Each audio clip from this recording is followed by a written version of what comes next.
You are listening to a story on Rose Serio Stories, where your IQ is always respected. Enjoy the story. In my senior year of high school, my parents cut off all my living expenses and forced me to drop out. With nowhere else to turn, I swallowed my pride and transferred to St. John's Academy, an elite school filled with spoiled heirs and heiresses. Thanks to my outstanding academic record, the school agreed to waive my entire tuition. But I still needed money to survive. After half a month of hunger, with my clothes torn and frayed at the seams, I finally gathered up my courage. Looking up at the rich kids in my class, those who had never cared a day in their lives about studying, I asked calmly, "Does anyone here want to hire someone to do your homework? $5 per assignment." The noisy room fell dead silent. All the wealthy brats turned their heads toward me, eyes wide. Then, chaos broke loose. $5? Who do you think you're insulting? 500. Do mine first. I'll pay 5,000. I'm taking first place. $100,000. Deal. Turn on the spotlight. I want to see who dares compete with me for the top spot today. The day I was kicked out of my house was also the first day of senior year. Mr. Miller pointed a trembling finger at my face, yelling furiously, "Girls your age are already bringing home dowries. And you just sit around like a useless parasite." Mrs. Miller sighed, her voice full of reproach. "If you don't get married soon, how will your younger brother ever afford a wife to carry on the family line?"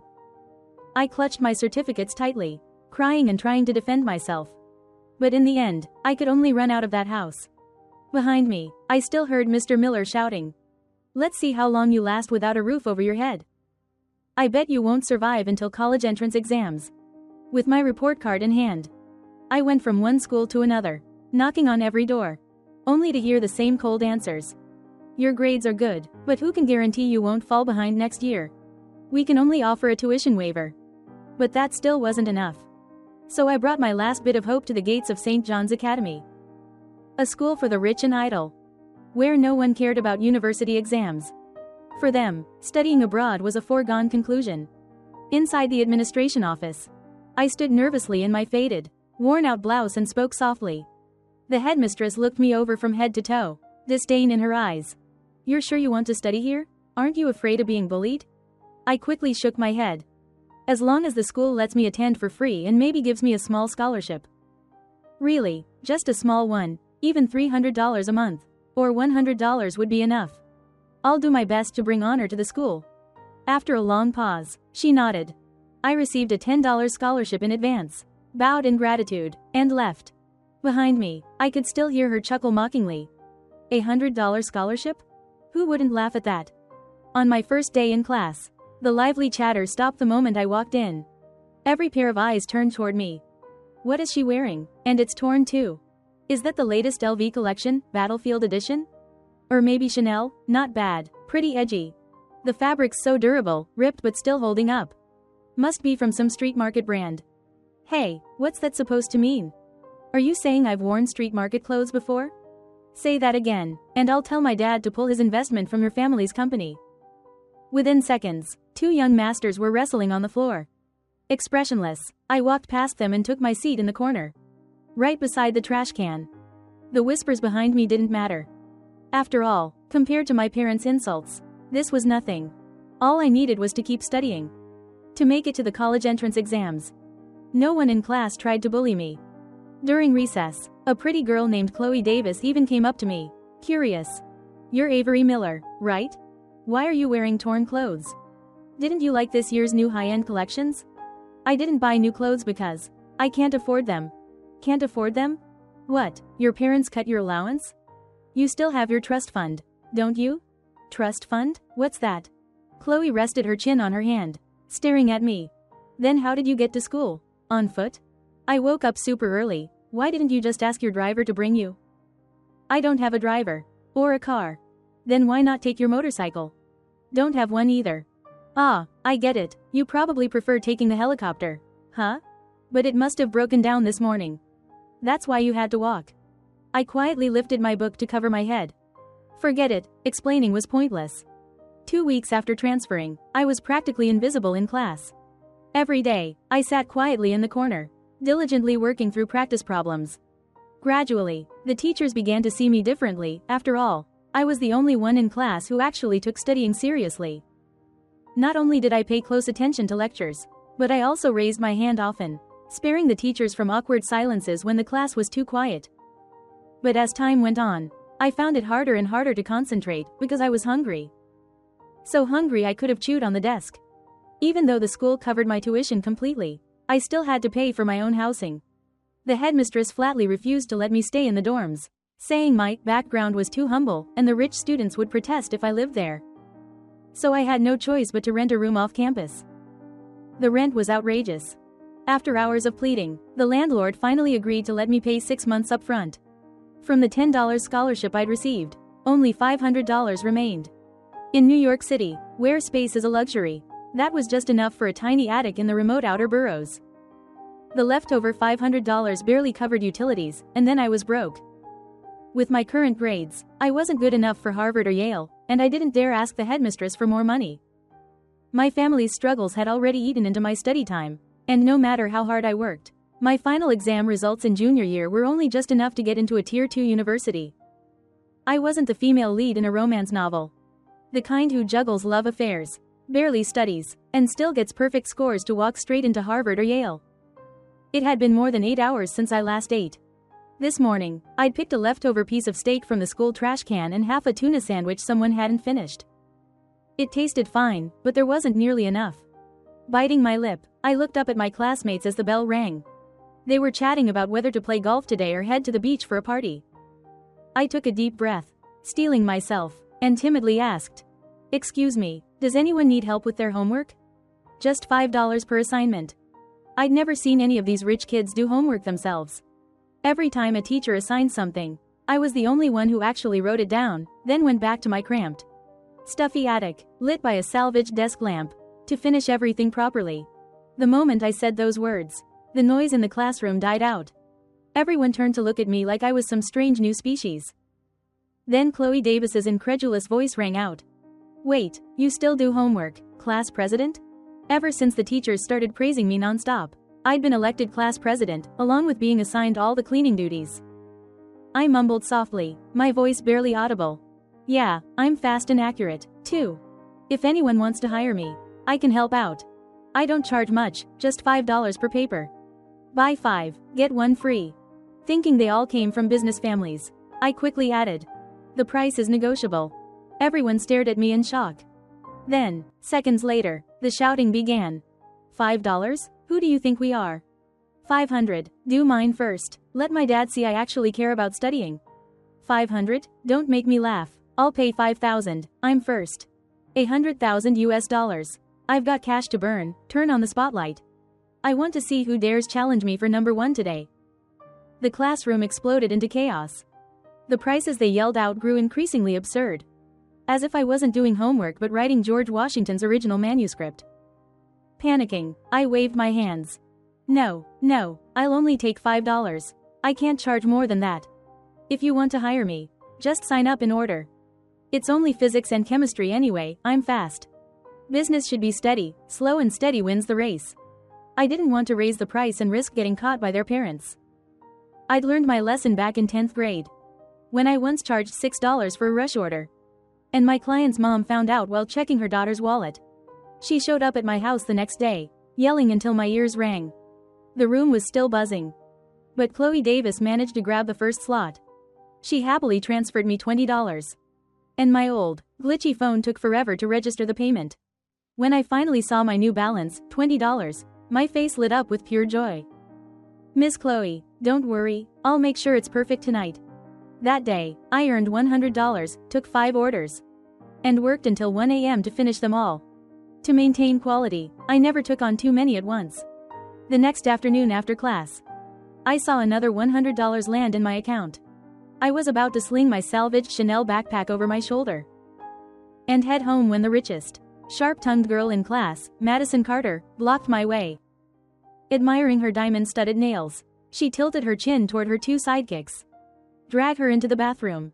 Even the bathrooms at St. John's Academy were brighter and more spacious than the tiny attic I lived in. But sweat still prickled at my forehead. It was after class, no one else would be around. Was she really going to bully me? But why? I'd never offended her. Since transferring here, I'd done everything I could to stay invisible. Whenever they flaunted their wealth, I'd pretend to stare blankly at the shiny logos and quickly say, "Wow, that's gorgeous, it must be expensive." Only then would they smile in satisfaction. Expensive? Don't be silly, only someone poor like you would think that. This bag was less than $1,000, more than I could earn from writing 10 full sets of assignments. Madison smirked coldly, lifting my chin with one perfectly manicured finger. "You're our class president, aren't you?" Her drawling tone made my heart pound like a drum. I searched my memory of the past 2 weeks. I'd never clashed with her. Every time she showed off, I'd played along, smiling and complimenting her. I'd even finished her homework last night, on time. For just $5. Her boyfriend, Jackson Hayes, heir to a partner corporation, was also in our class. The only words I'd ever said to him were, "Hi, Jackson, Maddie asked me to tell you she's waiting downstairs for the yacht party." So what could I have done to make her angry? Her 2 lackeys gripped my arms tightly, leaving me no room to move. If things went badly, I thought, I could just beg a little, maybe even sip some toilet water if I had to. As long as I could keep studying here. Madison leisurely took out her phone. Her crystal nails tapped on the screen, click, click, click. The sound made my skin crawl. Her voice, sharp and cold, sliced through the air. "Let's make sure you understand what to say and what not to say. Okay?" While I trembled, she made a call. A deep, authoritative male voice came from the other end. "Maddie, what is it, sweetheart?" "Oh, your homework from yesterday, you did it yourself, didn't you? Your fingers are still sore. Ask your class president if she can confirm you're working hard to get into Harvard or Yale with a perfect score." Then she handed me the phone, her eyes gleaming with threat. I swallowed hard. "Hello, sir, I'm Avery Miller, the class president. About the homework, yes. Madison did it herself." "Really? When exactly did she do it?" My brain raced. Madison had been out at sea all day yesterday, no witnesses. "Sir, after class yesterday, Maddie stayed behind at school to focus on her studies." Madison finally smiled, satisfied. "Hear that, Dad? I told you, I did it myself." "Haha, that's my girl, I'm proud of you. Starting next month, I'll increase your allowance by $1. Madison hung up with a triumphant smirk. "Good girl, at least you know your place. I'm the only daughter of the Carter Group. My father doesn't have any illegitimate kids, everything belongs to me. From now on, you'll do my homework every day. Don't worry, I'll make it worth your while. But if you ever cross me, you won't eat. And you won't escape." I nodded furiously, like a pecking chicken. Her 2 lackeys let go of my arms. And Madison Carter strutted away in her high heels, the sound of each step echoing like a warning. When she finally walked away, I dared to bend down and pick up my backpack. My hands were still trembling as I hurried home, because I had been detained for so long. By the time I dragged myself back to the old apartment building, the sky was already turning dark. Thinking about the pile of homework I still had to do tonight, I quickened my pace. The moment I stepped into the shabby apartment complex, I froze. 2 figures were standing there, waiting for me. Mr. Miller's icy voice cut through the air. "So you managed to hide for over a month, huh? I finally found the rat hole you've been living in." My legs felt like they'd been filled with lead, too heavy to move. Flashes of memory, of him beating me, played in my mind like a slow-motion film. He stormed toward me, yanked the backpack off my shoulder, and slapped me so hard across the face that I flew backward nearly 2 meters. "You've got guts, I'll give you that," he roared. "Running 100 miles away just to sneak off and study? I raised you, fed you, and you've never brought home a single cent. And now you dare to run away? I already took your engagement money, $380,000. You're going home to get engaged whether you like it or not." The early autumn air was stifling hot. I could feel every drop of spit hit my cheek as he shouted at me. That was when I noticed the van parked beside the building, old, filthy, with its windows covered so tightly that you couldn't see inside. "Get her in the car," Mr. Miller barked. "We've got a long drive ahead."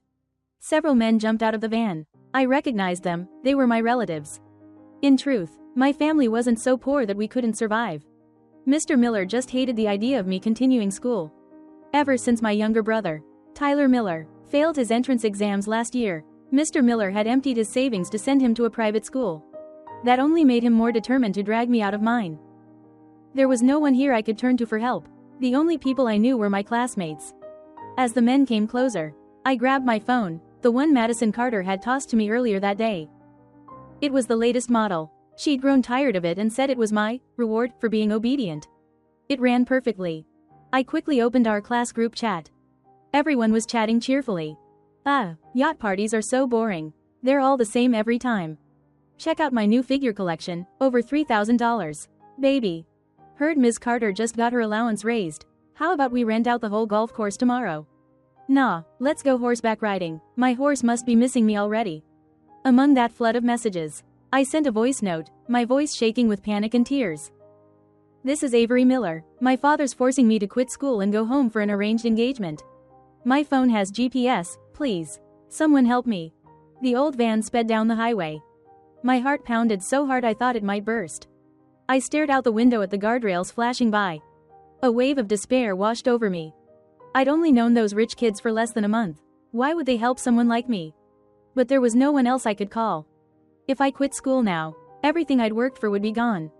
The van kept driving, leaving the bright skyline of New York City behind and heading toward a desolate countryside. I stared at the door, calculating whether I could survive if I jumped out while it was moving. Suddenly, a roar echoed beside us. A sports car shot past, its engine thundering. Without a muffler, the sound was deafening. Mr. Miller flinched and pointed at it, yelling at Uncle Tom, the driver. Careful, that's a Lamborghini. One scratch and we'll never be able to pay for it. Before he could finish, several more supercars zoomed by, each one faster than the last.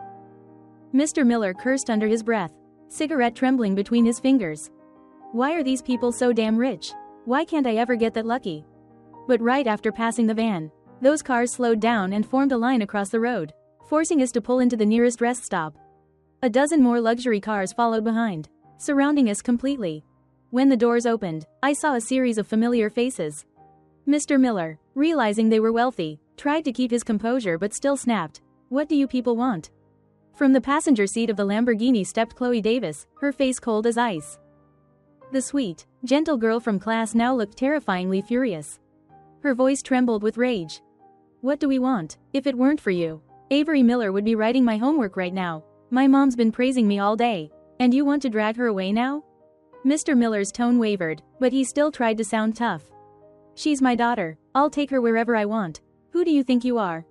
Jackson Hayes leaned against his Maybach, lighting a cigarette lazily. All I know, he said calmly, is that last night, I couldn't get her to do my assignment. I finally booked a slot today.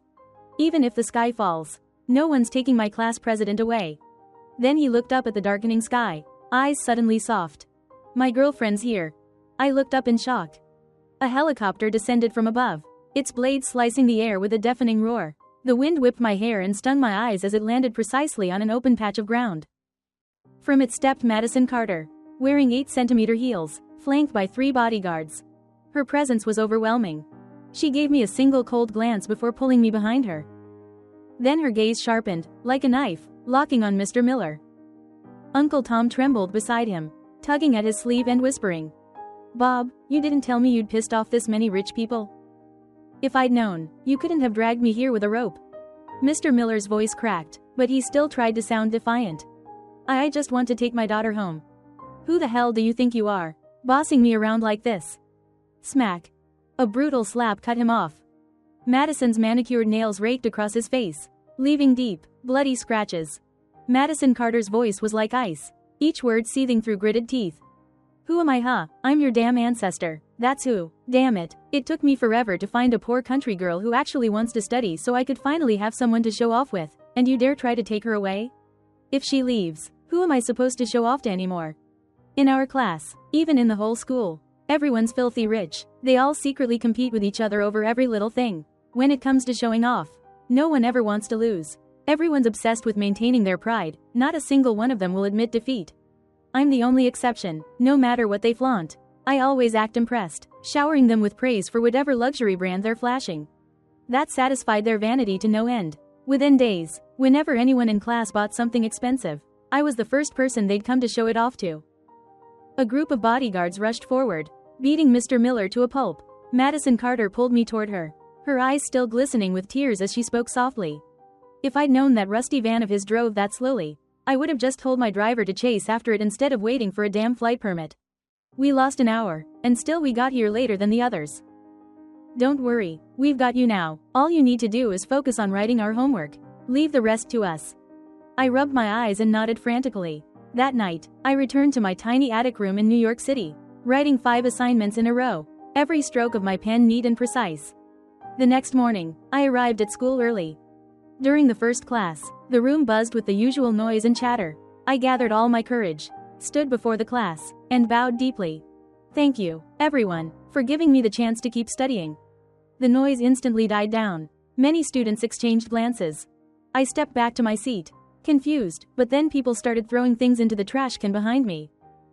Designer bags, used accessories, even some couldn't be bothered to get up and tossed old clothes directly at me. A coat flew right over my head, covering my face. I pulled it down and saw the glaring luxury logo. Even secondhand, it was worth thousands of dollars. I quickly folded it and tucked it carefully into the sturdy sack I kept by my feet. Chloe Davis came in late, holding a few old handbags. Madison Carter tilted her chin toward the back. Just toss them in the trash. She'll pick them up anyway. There's not a single trash can in this school she hasn't dug through. My eyes lit up. I quietly shifted a bit to the side, making sure the trash can was fully exposed, easier to reach. After class, I hurried to open the sack, picking out each discarded item carefully: Louis Vuitton and Prada bags, Armani clothes, Gucci perfume still sealed, and a bunch of brands I couldn't even pronounce. I folded everything neatly and packed the sack tight. It was a good day. The bag was stuffed full. As I hefted it onto my back, I turned around and caught Madison Carter staring at me with her 2 best friends, their eyes dripping with disdain. I forced a smile, about to greet them, but she impatiently flicked her wrist. Get her in the car. Startled, I grabbed onto the car door frame, refusing to let go. Miss Carter, please, could you give me a little more time? I haven't gone through all the trash cans on campus yet. Madison rolled her eyes even harder than before and ignored my pleading. She ordered her friends to shove me, sack and all, into the luxury car. Minutes later, we stopped in front of a riverside apartment complex near the school, the Gold Coast. Each unit here cost tens of millions of dollars, a haven for New York's ultra-wealthy. Hugging my sack, I asked carefully, Miss Carter, what are we doing here? She casually tossed me a set of keys.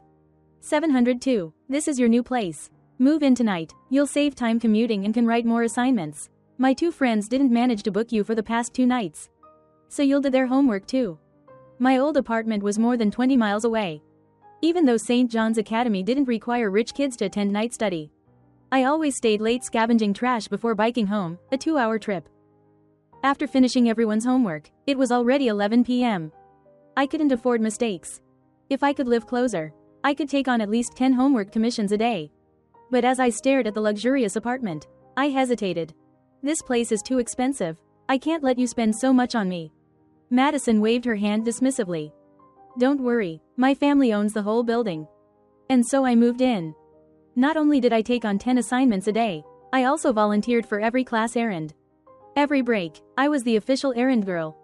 Class representative, grab my parcel, here's a $100 tip. Class representative, my butler brought lunch, I'm sick of seafood, you eat it. Avery, I left something in the dorm, fetch it for $300. Class representative, grab me some water, $100. I nodded like a bobbing chicken, never complaining. Carrying dozens of packages, I rushed back and forth. Every unwanted luxury item they threw my way, I sold online for extra cash. I was saving for tuition, for living expenses, for college. My life followed a steady rhythm. But lately, every time I left the school gates, I could feel someone watching me. That burning, angry gaze, always there. Yet every time I turned around, there was no one. 4 months after I transferred, our first final exams ended. My scores had improved, just barely enough to reach Harvard-Yale level.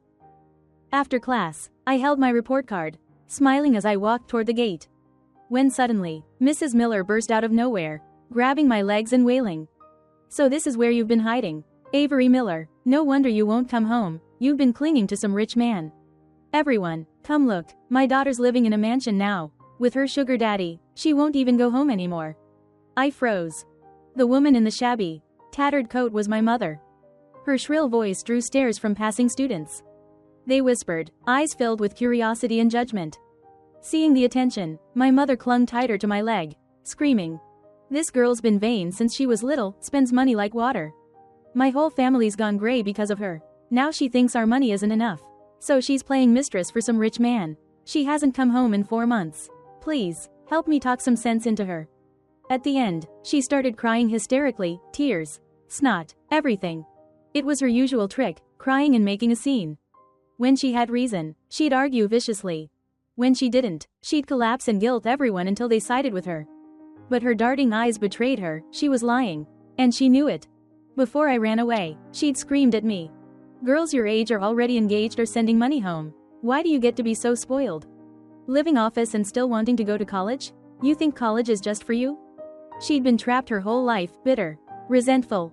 And I was the only one she could crush to feel powerful. The drama at the school gate continued as more students gathered. Among them, a trendy-looking girl suddenly pointed at me and shouted, "Hey, isn't that Avery Miller from Class 12A1? Her post's been pinned at the top of the school forum for weeks." She pulled out her phone, opened the forum, and showed my mother the screen. Mrs. Miller's eyes lit up. She probably thought the rumors about me being kept by a rich man were true. Her voice grew louder, triumphant. "See, everyone already knows. She took money from home, ran away, and still wasn't satisfied. Today I'm taking her home, no matter what."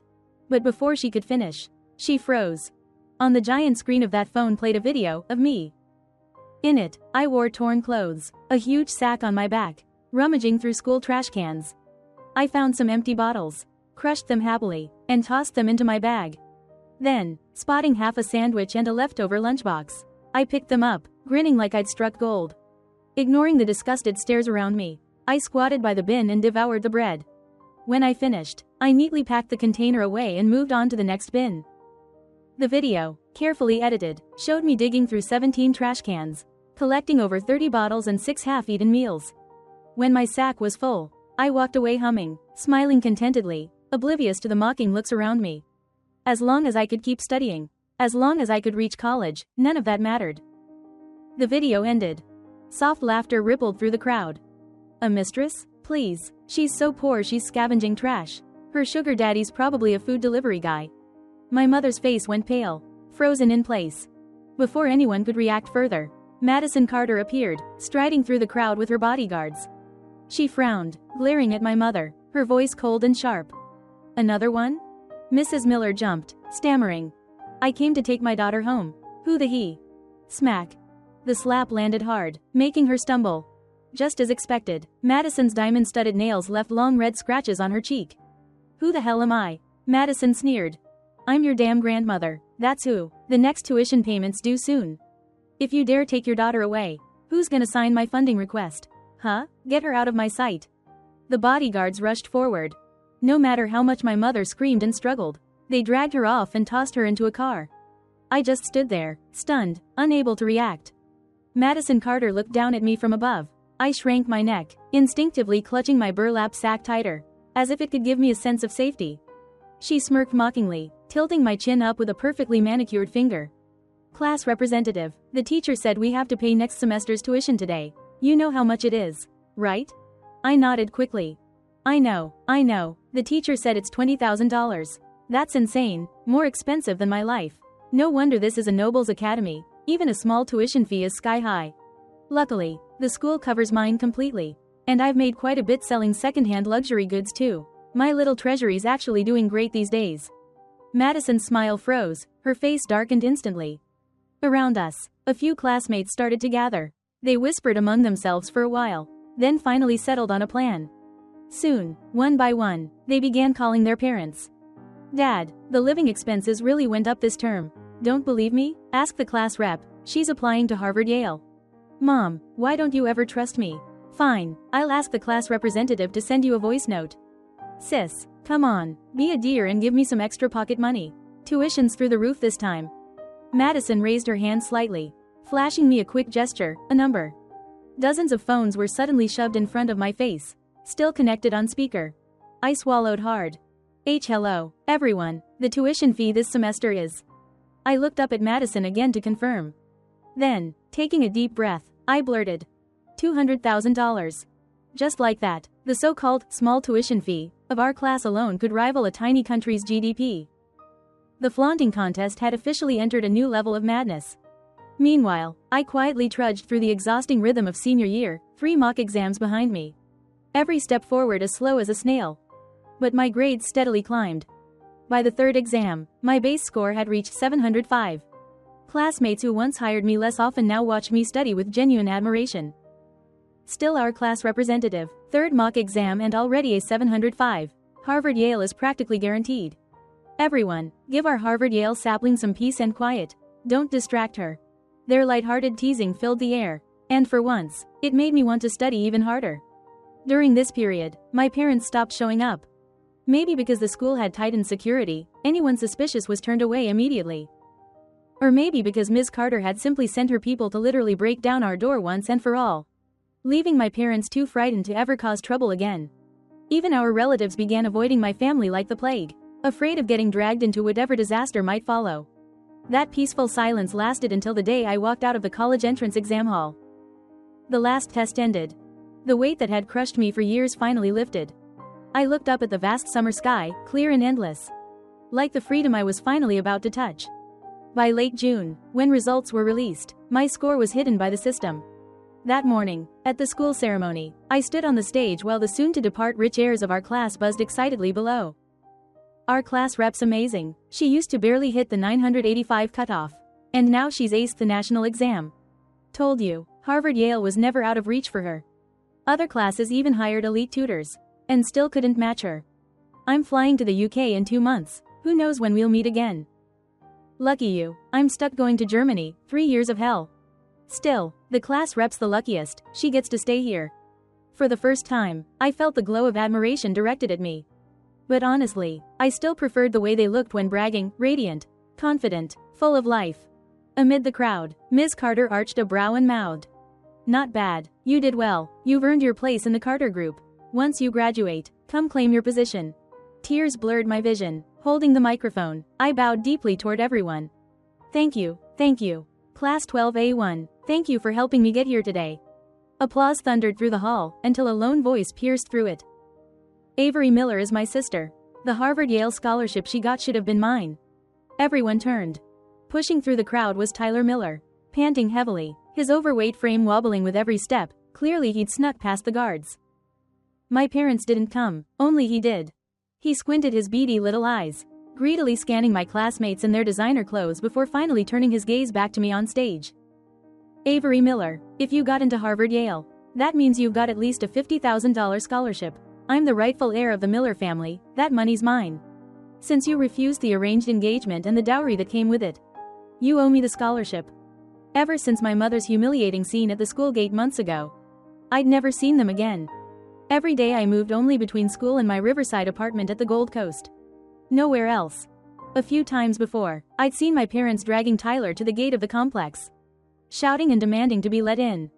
But the security guards turned them away without hesitation. After a few failed attempts, the guards stopped even speaking, just waved for backup to drag them off. From my high window, I'd once looked down and caught the mix of shock and jealousy in Tyler's eyes. The apartments here were worth hundreds of times more than our old home in the countryside. No matter how hard my father worked, he could never afford even 1 square meter of this place, maybe a small apartment back in the county town. And yet, once Tyler knew I lived here, his resentment festered. An uncle who'd once cut ties with me later messaged on WeChat, telling me that Tyler had been on a hunger strike, demanding a transfer to St. John's Academy so he could live like me, among the elite. But tuition at this noble school was at least $50 a year, far beyond what our family could ever pay. So Tyler planned carefully, choosing the perfect time to barge in, to corner me in public, and force me to hand over my scholarship. My classmates, already familiar with my dysfunctional family, merely sighed. Then Madison Carter rose to her feet, her 8-centimeter heels striking the floor, sharp, commanding. She towered half a head above Tyler, her voice laced with icy fury. Why are you people so damn clingy? Tyler flinched, trembling. I'm here to get money from my sister. Who the hell are you to meddle in my family's business? Smack. The slap cracked through the hall. Blood welled at the corner of his mouth. Who am I? I'm your damn ancestor. That's who. The Carter family are the biggest shareholders of St. John's Academy. If that scholarship doesn't go to the right person, you want to tank our stock value? Tyler was dragged out by security, still kicking and shouting all the way to the gate.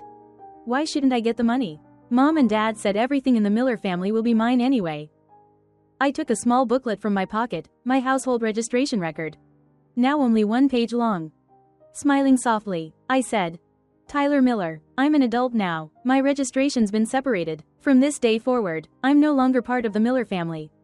Applause erupted across the schoolyard, loud, proud, unstoppable. Leading it was Madison Carter herself. For the first time, she looked at me with real approval and gave a small, satisfied nod. The scorching heat of the 19th marked the season of farewells. In our class group chat, almost every day someone would announce that they were flying abroad.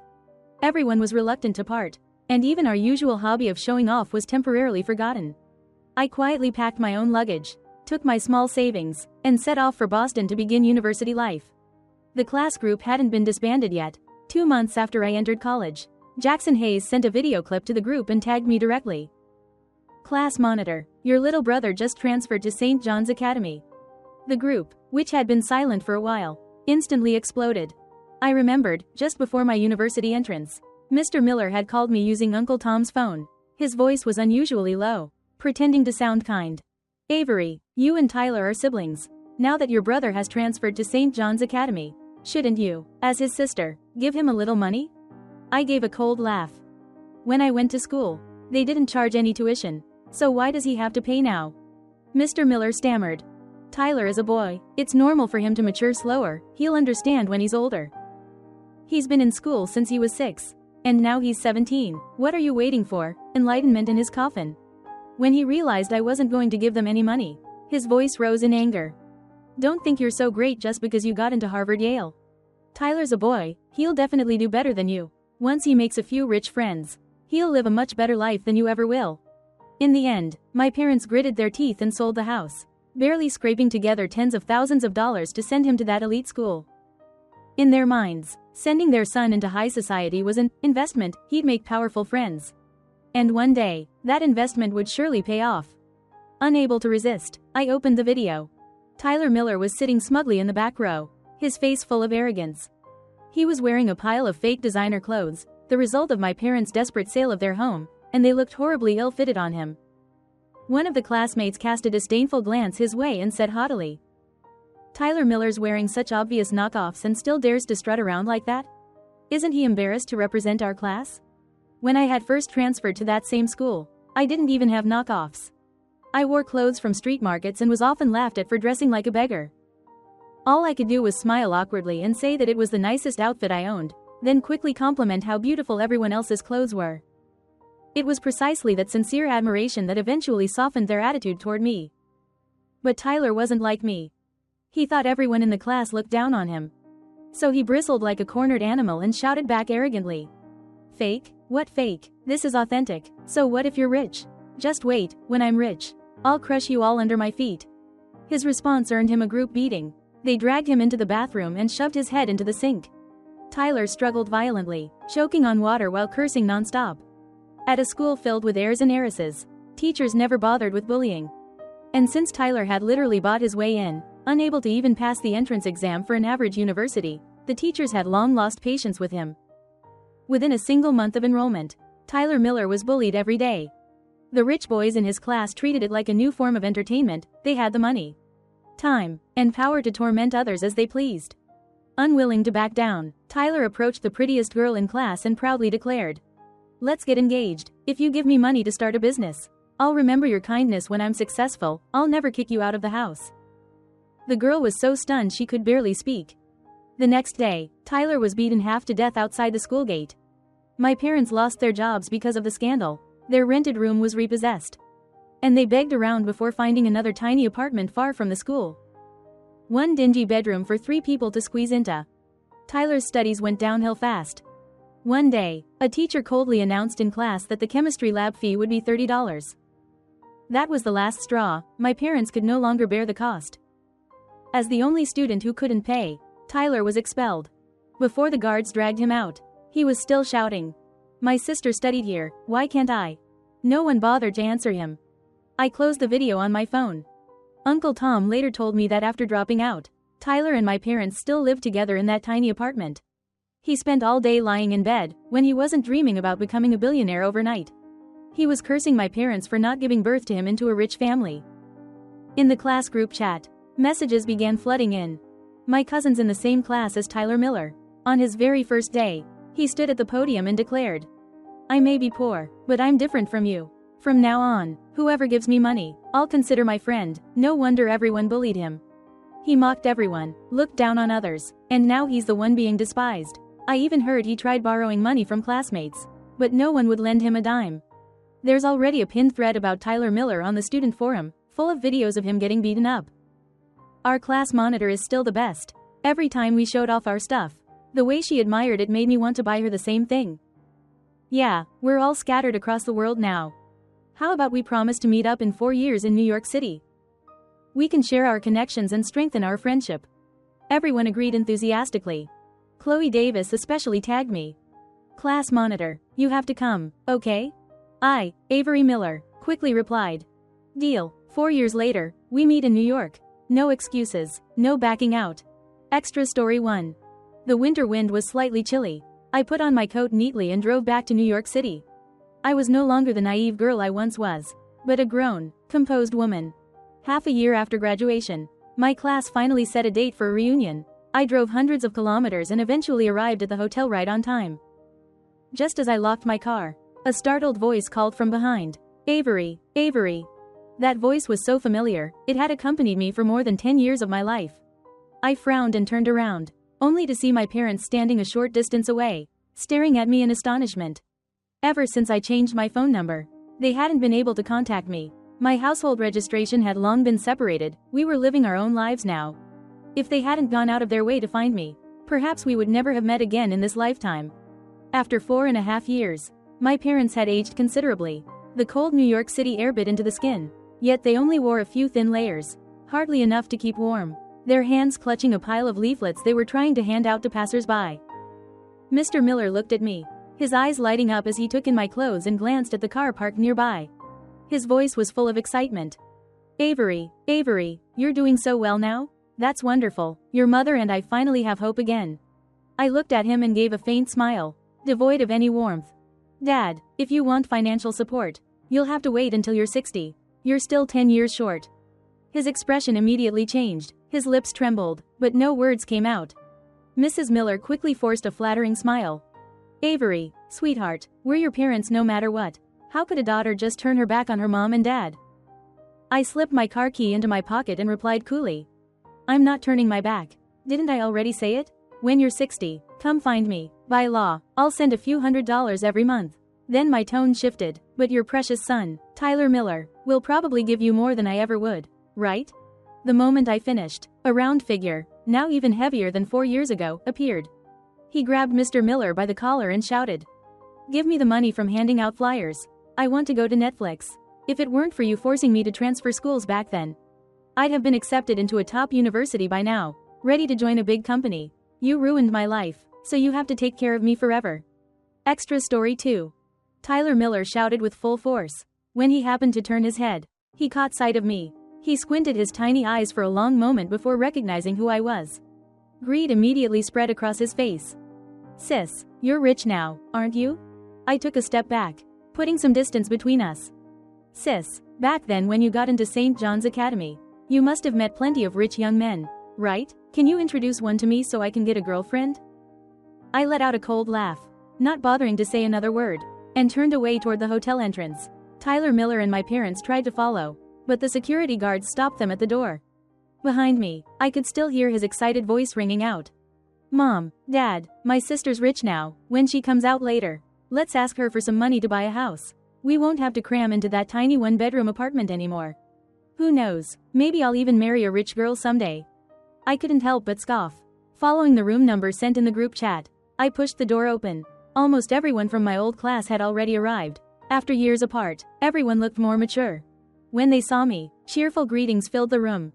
Hey, the class president's here. I almost didn't recognize you. You look so confident and beautiful now. I heard you joined the Carter Group after graduation. Your career must be going incredibly well. In the middle of our lively chatter, Madison Carter suddenly pushed the door open, her face full of anger. I quickly stepped forward and asked, Ms. Carter, what happened? She gritted her teeth. My father overseas just turned up with 3 more illegitimate children. Extra story 3. All her life, Madison Carter had been an only child. After graduating from high school, she got engaged to Jackson Hayes, and their relationship had remained steady and sweet ever since. So the sudden appearance of 3 illegitimate children was something she simply couldn't accept. Slamming the table in anger, she said, "I'm flying abroad tonight, until I deal with those 3 and take back all the assets in their hands. I'm not coming back. I already have someone managing the company here, but I still need someone trustworthy to assist me overseas. It has to be someone I can completely rely on." I blinked, suddenly thinking of the 3 family members who were probably still waiting outside the hotel, dreaming of their new life.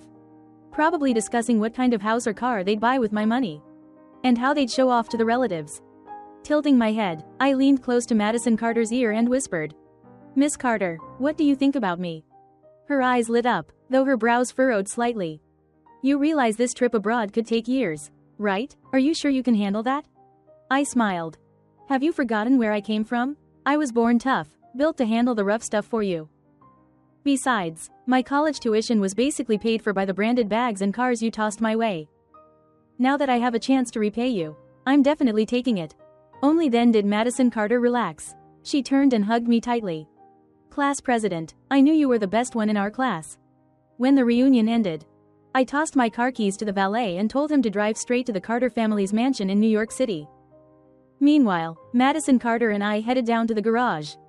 The car slowly rolled away from the hotel. As we passed through the front gate, I caught sight of my parents and Tyler Miller still standing there, staring inside. Their faces were filled with desperate hope, their eyes glued to the glittering world beyond the doors. Every so often, they'd mutter to each other about what to buy and how to brag to the relatives once we get her money. I withdrew my gaze calmly, then turned to Madison Carter with a faint smile. "Miss Carter, give me the files on those 3 illegitimate children. I honestly can't wait to help you reclaim your inheritance. Thank you so much for listening to today's story. I truly appreciate all your comments and feedback. Don't forget to like, share, and subscribe to support the channel. See you again in the next story."